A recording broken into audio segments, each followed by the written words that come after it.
30-31 वाले लोग ध्यान दें कि 23, 24, 25 तारीख को जो यूपी पुलिस का पेपर हुआ था उसमें हर शिफ्ट में अंतर्राष्ट्रीय संगठन का कार्य और साथ में उसका फुल फॉर्म पूछा था। मुख्यालय इस बार नहीं पूछे।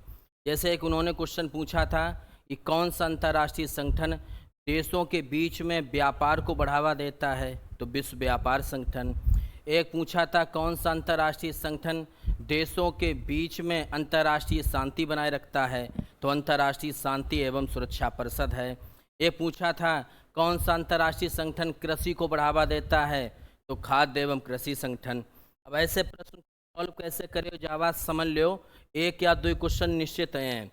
सबसे पहले आप उस संगठन का नाम पढ़ना और उस संगठन के नाम में ही देखना कि वो संगठन किससे संबंधित है। अगर वो व्यापार से संबंधित है तो व्यापार का काम करेगा, वो सुरक्षा से संबंधित है तो सुरक्षा का काम करेगा, वो स्वास्थ्य से संबंधित है तो स्वास्थ्य का काम करेगा। भाई संगठन के नाम में ही उसका कार्य लिखा होता है। जैसे भारत में संस्कृति मंत्रालय है तो सांस्कृतिक काम करेगा, जल शक्ति मंत्रालय है जल के काम करेगा। इसी प्रकार से जो भी अंतर्राष्ट्रीय संगठन हो उसका पहले नाम पढ़ना और नाम में देखना कि कौन कौन से शब्द बीच में आ रहे हैं। जैसा शब्द आ रहा है समझो वही काम करेगा वो संगठन। बात समझ गए काफ़ी लोग। अब हम शुरू कर रहे हैं और ध्यान से नोट करो और समझाते भी रहेंगे। जैसे लिखा है कि विभिन्न देशों के बीच मौद्रिक सहयोग को कौन सा संगठन बढ़ावा देता है। मौद्रिक सहयोग को कौन सा संगठन बढ़ावा देता है, तो इसका आंसर होगा अंतर्राष्ट्रीय मुद्रा कोष। अब खुद ही समझ लो बीच में कौन सा शब्द आया, मुद्रा कोष। तो जब अंतर्राष्ट्रीय मुद्रा कोष है तो वो का काम करेगा भैया, मौद्रिक सहयोग को ही तो बढ़ावा देगा। अब नाम से जान लिया कि ये संगठन क्या काम करेगा। नाम है अंतर्राष्ट्रीय मुद्रा कोष, इसका मतलब मौद्रिक सहयोग करेगा। नाम है अंतर्राष्ट्रीय स्वास्थ्य संगठन, इसका मतलब स्वास्थ्य के काम करेगा। सारे क्वेश्चन ऐसे ही थे संगठन के नाम पर। अंतर्राष्ट्रीय मुद्रा कोष को हम लोग इंटरनेशनल मॉनेटरी फंड भी कहते हैं, शॉर्टकट में IMF या इंटरनेशनल मॉनेटरी फंड कहा जाता है। यही संगठन वर्ल्ड इकोनॉमिक आउटलुक रिपोर्ट भी जारी करता है। वर्ल्ड इकोनॉमिक आउटलुक रिपोर्ट भी जारी करता है। इस संगठन का काम क्या है? इस संगठन का काम है गरीबी को कम करना तथा वित्तीय स्थिरता को बढ़ावा देना। ध्यान रखना, गरीबी को कम करना और वित्तीय स्थिरता को बढ़ावा देना या मौद्रिक सहयोग को बढ़ावा देना किसका काम है? अंतर्राष्ट्रीय मुद्रा कोष का काम है। यही संगठन वर्ल्ड इकोनॉमिक आउटलुक रिपोर्ट या वैश्विक वित्तीय स्थिरता रिपोर्ट जारी करता है। अब रिपोर्ट कौन सी जारी करता है? वित्तीय स्थिरता। तो वित्तीय स्थिरता को बनाने का काम या मौद्रिक सहयोग को बनाए रखने का काम कौन करेगा? मुद्रा कोष करेगा। नाम से पता चल गया। आगे सुनो, अगर आपसे पूछा जाए कि ब्रेटन वुड्स समझौता किससे संबंधित है, तो ब्रेटन वुड्स समझौता के माध्यम से ही आपके IMF संगठन की स्थापना हुई थी, यानी अंतर्राष्ट्रीय मुद्रा कोष की स्थापना हुई थी ब्रेटन वुड्स समझौता के माध्यम से। अब इस संगठन का नाम पढ़ो, यूनिसेफ। यूनिसेफ का पूरा नाम पढ़ना पहले, आपको पता चल जाएगा ये संगठन कौन सा काम करता है। यू का मतलब united nation children's fund, united nation children's fund है। अब यहाँ पर चिल्ड्रंस आ गया तो चिल्ड्रंस का मतलब क्या हुआ? बाल, यानी संयुक्त राष्ट्र बाल संघ। और संयुक्त राष्ट्र बाल संघ जब लिखा है तो खुद ही इतने समझदार हो, इसका मतलब विश्व भर में जितने भी बालक हैं, नाबालिग हैं, उनके स्वास्थ्य की देखभाल करना, उनकी शिक्षा की देखभाल करना, उनकी मानवीय सहायता करना, क्योंकि संगठन ने अपने नाम से ही बता दिया कि हम क्या काम करेंगे। संयुक्त राष्ट्र बाल संघ यानी बालकों के अधिकारों की रक्षा करना, बालकों को मानवीय सहायता देना, उनके स्वास्थ्य पोषण शिक्षा पर कार्य करना, ये कौन काम करेगा? संयुक्त राष्ट्र बाल संघ। एक क्वेश्चन और आया था कि digital gender Atlas for girls education के विकास के लिए भारत में digital gender Atlas for girls education के विकास के लिए किस संगठन ने मदद की थी? तो यहाँ कॉमन सेंस लगाते कि फॉर गर्ल्स एजुकेशन की बात है, चिल्ड्रन एजुकेशन की बात है, तो गर्ल्स और चिल्ड्रन पर कौन काम करता है भैया? चिल्ड्रन फंड, यानी संयुक्त राष्ट्र बाल संघ। नाम से पता चल गया, साफ साफ लिखा है गर्ल्स एजुकेशन, चिल्ड्रन एजुकेशन। तो गर्ल्स और चिल्ड्रन की बात जहाँ पर आ जाए तो संयुक्त राष्ट्र बाल संघ, यूनिसेफ। आगे आओ, इस संगठन का नाम पढ़ो, UNMOGIP, UNMOGIP। अब पूरा नाम पढ़ो। यू का मतलब यूनाइटेड, एन का मतलब नेशन, एम का मतलब है मिलिट्री, ओ का मतलब है ऑब्जर्व, जी का मतलब है ग्रुप, आई का मतलब इंडिया, पी का मतलब पाकिस्तान। यू का मतलब यूनाइटेड, एन का मतलब नेशन, एम का मतलब मिलिट्री, ओ का मतलब ऑब्जर्व, जी का मतलब ग्रुप, आई का मतलब इंडिया, पी का मतलब पाकिस्तान। इसका मतलब ये संगठन इंडिया पाकिस्तान के बीच का है। नाम से पता चल गया, इंडिया पाकिस्तान। यही मैंने लिखा है कि भारत और पाकिस्तान के बीच में जो नियंत्रण रेखा है, जो अंतर्राष्ट्रीय लाइन है, उस पर कोई युद्ध विराम के नियमों का उल्लंघन ना करे, कोई युद्ध विराम के नियमों का उल्लंघन ना करे। तो इसके लिए कौन सा संगठन देखभाल करता है? तो जो वालो संगठन देखभाल करता है, UNMOGIP। आगे देखो, FATF का मतलब फाइनेंशियल, एफ को मतलब है फाइनेंशियल, ए को मतलब है एक्शन, टी का मतलब है टास्क, एफ का मतलब है फोर्स, हिंदी में नाम भाव वित्तीय। फाइनेंशियल का मतलब हुआ वित्तीय, ए का मतलब एक्शन है तो एक्शन का मतलब वो कार्रवाई, टास्क का मतलब हुआ कार्य, या फोर्स का मतलब हुआ बल, यानी वित्तीय कार्यवाही कार्यबल। अब नाम पढ़ना ध्यान से, वित्तीय कार्रवाई करना। वित्तीय कार्रवाई का मतलब है धन संबंधी कार्रवाई करना। संगठन ने अपना नाम से ही बता दिया कि हम क्या काम करेंगे। तो इसका देखो क्या है, इसका काम सुन लो। आतंकवाद को धन प्राप्त ना हो, इस पर वित्तीय कार्रवाई करता है। कोई काले धन को, ब्लैक मनी को वाइट मनी में ना बदल ले, इसके लिए काम करता है। तो आतंकवाद को धन ना प्राप्त हो, इसके लिए वित्तीय कार्रवाई। कोई ब्लैक मनी को वाइट मनी में ना बदल ले, इसके लिए वित्तीय कार्रवाई। या ये भी कह सकते हैं अंतर्राष्ट्रीय वित्तीय प्रणाली की अखंडता बनी रहे। अंतर्राष्ट्रीय स्तर पर वित्तीय प्रणाली की अखंडता बनी रहे। और यानी कौन सा शब्द आओ, वित्तीय प्रणाली की, तो ऊपर कौन सा संगठन है, वित्तीय कार्रवाई। मेरी बात पल्ले पड़ी? अगर क्वेश्चन आ जाए कि अंतर्राष्ट्रीय वित्तीय प्रणाली की अखंडता बनाने का काम कौन सा संगठन करता है, तो FATF करेगा, फाइनेंशियल एक्शन टास्क फोर्स। यहाँ पर वित्तीय प्रणाली शब्द है और ऊपर इसके संगठन के नाम में भी वित्तीय कार्रवाई आ चुका है। ऐसे मैच कर लेना, 2 नंबर मिल जाए। IVRD पढ़ो, IVRD। आई का मतलब इंटरनेशनल, बी का मतलब बैंक, आर का मतलब है रिकंस्ट्रक्शन और डी का मतलब है डेवलपमेंट। ध्यान से देखियो भैया, आई का मतलब इंटरनेशनल, बी का मतलब बैंक, आर का मतलब है रिकंस्ट्रक्शन और डी का मतलब है डेवलपमेंट। इसको हिंदी में बोलते हैं अंतर्राष्ट्रीय पुनर्निर्माण विकास बैंक।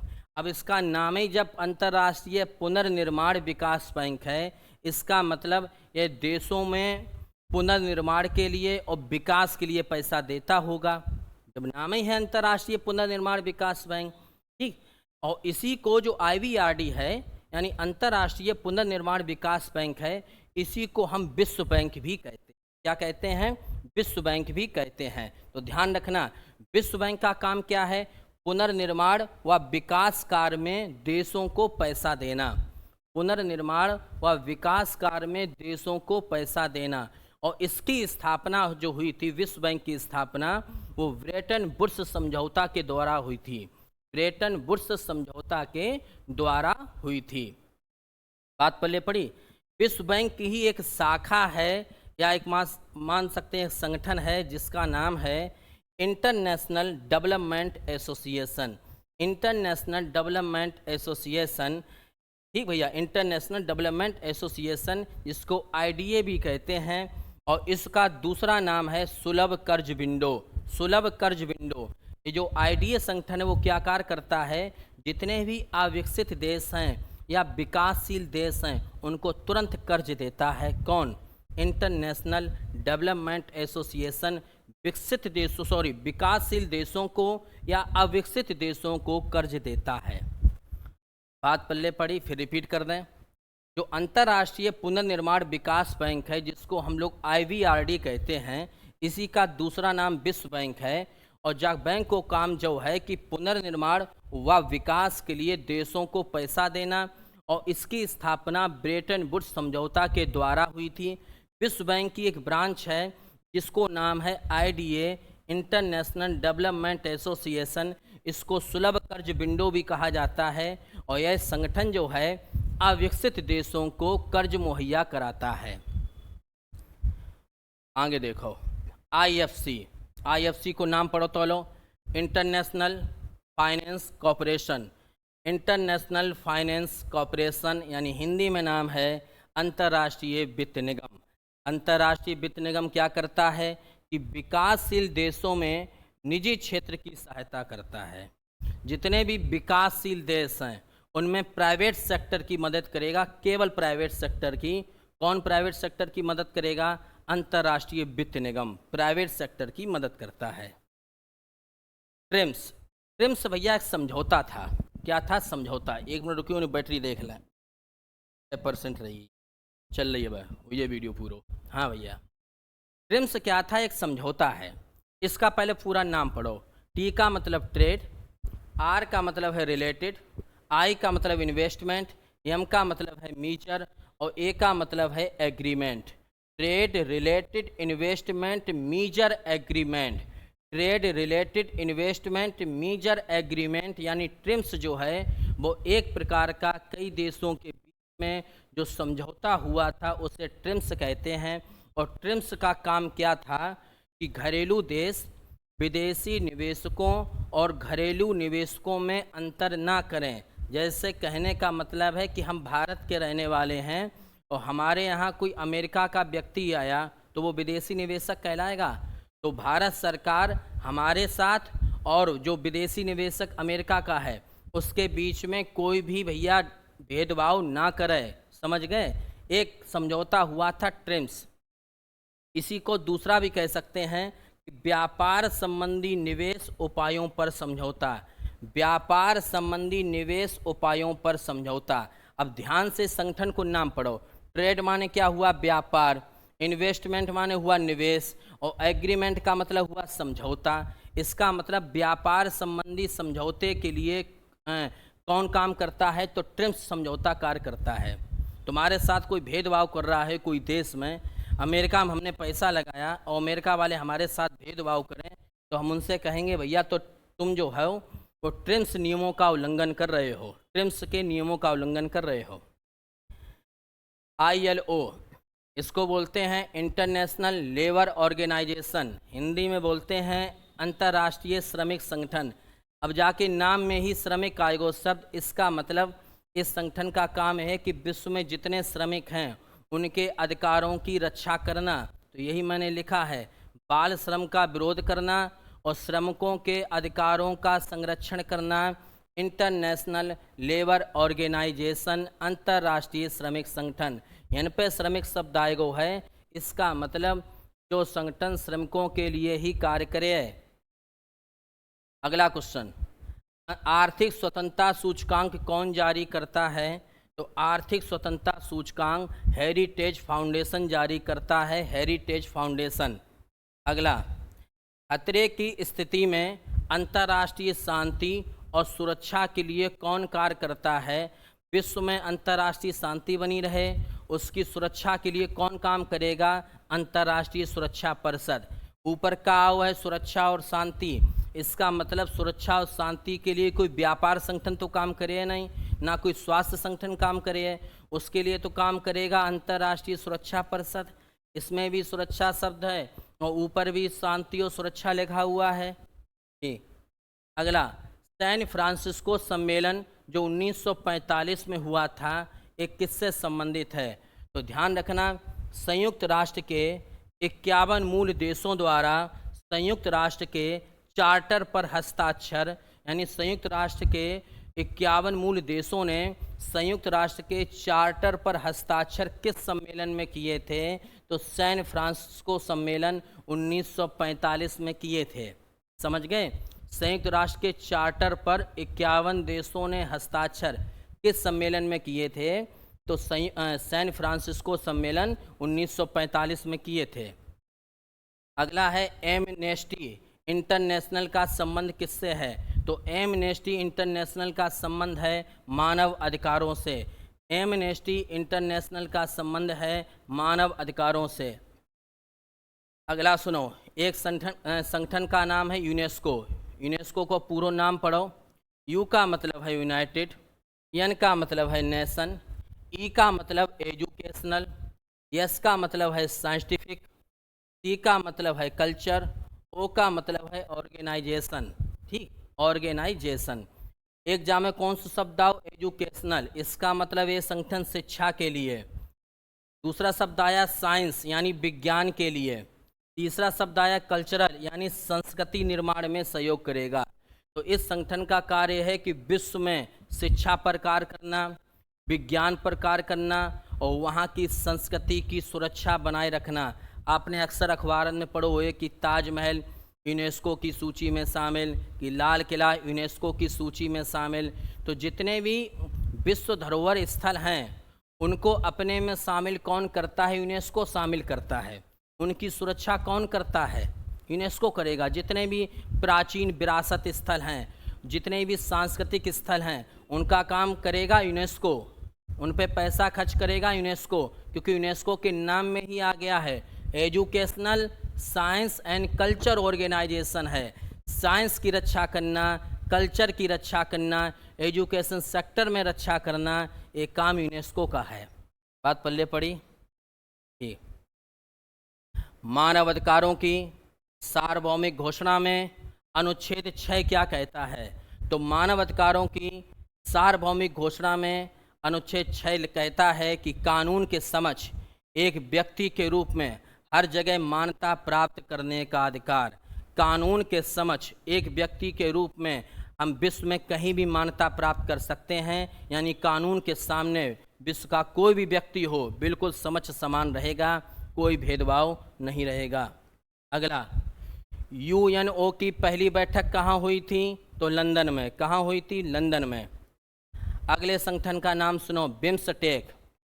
बिम्सटेक का पहले नाम सुनो। बी का मतलब वे ऑफ, ठीक, वे ऑफ बंगाल। आई का मतलब है इनिशिएटिव फॉर मल्टी सेक्टोरल, अरे यार नाम ही तो कठिन है, खुद नहीं बोल पाए रे, चलो दोबारा पढ़ दे रहे। Bay of Bengal initiative for multi sectoral technical and economic cooperation. फिर हम रिपीट कर दे रहे हैं, bay of Bengal initiative for multi sectoral technical and economic cooperation. समझ गए भैया? मल्टी कहाँ, सही तो बोल रहे यार। Bay of Bengal initiative for multi sectoral technical and economic cooperation, इसका फुल फॉर्म याद रखना, बिम्सटेक। और इसका मुख्यालय कहाँ पर है? ढाका में है, और भारत भी इसका सदस्य है। अगला क्वेश्चन पूछा जाए, ease of doing business report. Ease of doing business report कौन जारी करता है? तो विश्व बैंक जारी करता है, विश्व बैंक। अगला, वैश्विक प्रतिस्पर्धा रिपोर्ट। वैश्विक प्रतिस्पर्धा रिपोर्ट और सार्वभौमिक लैंगिक अंतराल, दो रिपोर्टें हैं भैया। वैश्विक प्रतिस्पर्धा रिपोर्ट और सार्वभौमिक लैंगिक अंतराल सूचकांक कौन जारी करता है? तो विश्व आर्थिक मंच जारी करता है, वर्ल्ड इकोनॉमिक फोरम जारी करता है वैश्विक प्रतिस्पर्धा रिपोर्ट और सार्वभौमिक लैंगिक अंतराल सूचकांक। अगला, एक संगठन का नाम है IORA। आई का मतलब इंडियन, ओ का मतलब ओशन, आर का मतलब रिम और ए का मतलब है association. Indian ocean rim association. अब देखो इसमें नाम क्या आया है, इंडियन ओशन। इंडियन माने हुआ हिंद और ओशन माने हुआ महासागर। अब जरा पूरा नाम पढ़ना। हिंद महासागर की सीमा से लगे देशों के हिंद महासागर की सीमा से लगे देशों के बीच आर्थिक सहयोग एवं विकास को बढ़ावा देना। अब तुमसे क्वेश्चन पूछो जाए कि हिंद महासागर की सीमा से लगे जितने भी देश हैं उनके बीच में आर्थिक सहयोग और विकास को कौन बढ़ावा देता है। फिर तुम संगठन को नाम पढ़ियो कि हिंद महासागर की बात आई है तो जा में आएगो, देखो इंडियन ओशन, इंडियन माने हिंद, ओशन माने महासागर। इसका मतलब जो संगठन कार्य करे है, क्योंकि जब संगठन के नाम में ही हिंद महासागर लिखो है। अगला संगठन का नाम है विपो। एक सेकंड रुको यार, हमें लगत अबे है बैटरी चल जाए। चलो विपो, विपो का फुल फॉर्म पढ़ लो। डब्लू का मतलब है वर्ड, ठीक, डब्लू का मतलब है वर्ड, आई का मतलब है इंटेलेक्चुअल, पी का मतलब है प्रॉपर्टी और ओ का मतलब है ऑर्गेनाइजेशन। विपो को बोलते हैं विश्व बौद्धिक संपदा संगठन। विश्व बौद्धिक संपदा संगठन। वर्ड इंटेलेक्चुअल क्या बोलते हैं, हाँ, इंटेलेक्चुअल प्रॉपर्टी ऑर्गेनाइजेशन, विश्व बौद्धिक संपदा संगठन। अब क्वेश्चन आ जाए, एक प्रश्न आ जाए कि विभिन्न देशों के बीच में बौद्धिक संपदा को बनाने का काम, बौद्धिक संपदा को विकसित करने का काम कौन करता है, तो विश्व बौद्धिक संपदा संगठन करेगा। इसके नाम में ही आ गई बौद्धिक संपदा संगठन, बौद्धिक संपदा को विकसित करना। और यही संगठन ग्लोबल इनोवेशन इंडेक्स जारी करता है, ग्लोबल इनोवेशन इंडेक्स जारी करता है। अगली संगठन का नाम है एडीबी। एडीबी का फुल फॉर्म पढ़ लो, आसियान डेवलपमेंट बैंक, एशियाई विकास बैंक। अब जाको नाम ही एशियाई विकास बैंक है तो इसका मतलब एशियाई देशों की मदद करेगा, अफ्रीका देशों की थोड़ी ना करेगा। एशियाई विकास बैंक जब नाम है तो यह काम जो क्या करेगा, एशियाई देशों की मदद करेगा। अगले संगठन का नाम सुनो, अपेक। APEC, APEC। ए का मतलब है एशिया, पी का मतलब है पैसिफिक, ई का मतलब है इकोनॉमिक और सी का मतलब है कॉपरेशन, यानी एशिया प्रशांत आर्थिक सहयोग। अब ध्यान सुनियो, एशिया पैसिफिक इकोनॉमिक कॉपरेशन, तो एशिया प्रशांत आर्थिक सहयोग जब संगठन को नाम है तो जो संगठन का काम करे, पूरे एशिया प्रशांत क्षेत्र में मुक्त व्यापार को बढ़ावा देना, पूरे एशिया प्रशांत क्षेत्र में मुक्त व्यापार को बढ़ावा देना। समझ गए, जब जाको नाम ही है एशिया प्रशांत आर्थिक सहयोग, तो जो एशिया प्रशांत आर्थिक सहयोग है तो इसको मतलब ही हो कि पूरे एशिया प्रशांत क्षेत्र में मुक्त व्यापार को बढ़ावा देना। भारत में सभी अंतर्राष्ट्रीय समझौता किसके नाम पर होते हैं, तो राष्ट्रपति के नाम पर किए जाते हैं, ध्यान रखना। क्वाड क्या है, क्वाड का मतलब समझ लो, पहले फुल फॉर्म समझ लो। Quadrilateral security dialogue, quadrilateral security dialogue Hindi में बोलते हैं चतुर्पक्षीय सुरक्षा संवाद, चतुर्पक्षीय सुरक्षा संवाद। और क्वाड देश में 4 देश शामिल हैं, Bharat, America, Australia, Japan. Bharat, America, Australia, Japan. और जाको फुल फॉर्म नोट कर लियो, क्वाड्रिडेंटल सिक्योरिटी डायलॉग, ठीक। पेरिस समझौता, जलवायु परिवर्तन पर कानूनी रूप से बाध्यकारी अंतर्राष्ट्रीय संधि क्या कहलाती है, पेरिस समझौता। तो अगर तुमसे पूछा जाए कि पेरिस समझौता किससे संबंधित है, तो जलवायु परिवर्तन पर कानूनी रूप से बाध्यकारी एक अंतर्राष्ट्रीय संधि है। क्योटो प्रोटोकॉल, क्योटो प्रोटोकॉल किससे संबंधित है, ग्लोबल वार्मिंग में योगदान देने वाली ग्रीन हाउस गैसों का उत्सर्जन कम करना, ग्लोबल वार्मिंग में योगदान देने वाली ग्रीन हाउस गैसों का उत्सर्जन कम करना। अगला, भारत अमेरिका के बीच में 2005 में जो समझौता हुआ था वो किससे संबंधित है, तो भारत और अमेरिका के बीच में 2005 का समझौता असैन्य परमाणु समझौता है। कौन सा समझौता है, असैन्य परमाणु समझौता। पंचशील सिद्धांत का प्रतिपादन किसने किया था, तो पंडित जवाहरलाल नेहरू ने किया था। पंचशील सिद्धांत का प्रतिपादन किसने किया? तो पंडित जवाहरलाल नेहरू ने किया था। और भारत और चीन के बीच में एक समझौता है पंचशील, तो 1954 में समझौता के दौरान, यानी 1954 में जब भारत और चीन के बीच में समझौता होता है तो उसी दौरान ये पंचशील सिद्धांत लागू किए जाते हैं और इनके प्रतिपादक जो हैं वो नेहरू हैं। भारत में गुट निरपेक्ष आंदोलन के जनक कौन हैं? तो गुट निरपेक्ष आंदोलन के जनक पंडित जवाहरलाल नेहरू हैं। अब कुछ दिवस नोट कर लो, बहुत इंपॉर्टेंट हैं, या चलो अगले वीडियो में कर लिए। पहले इधर समझो, गुट निरपेक्ष आंदोलन के जनक कौन हुए गए? नेहरू। पंचशील सिद्धांत का प्रतिपादन किसने किया था? नेहरू ने।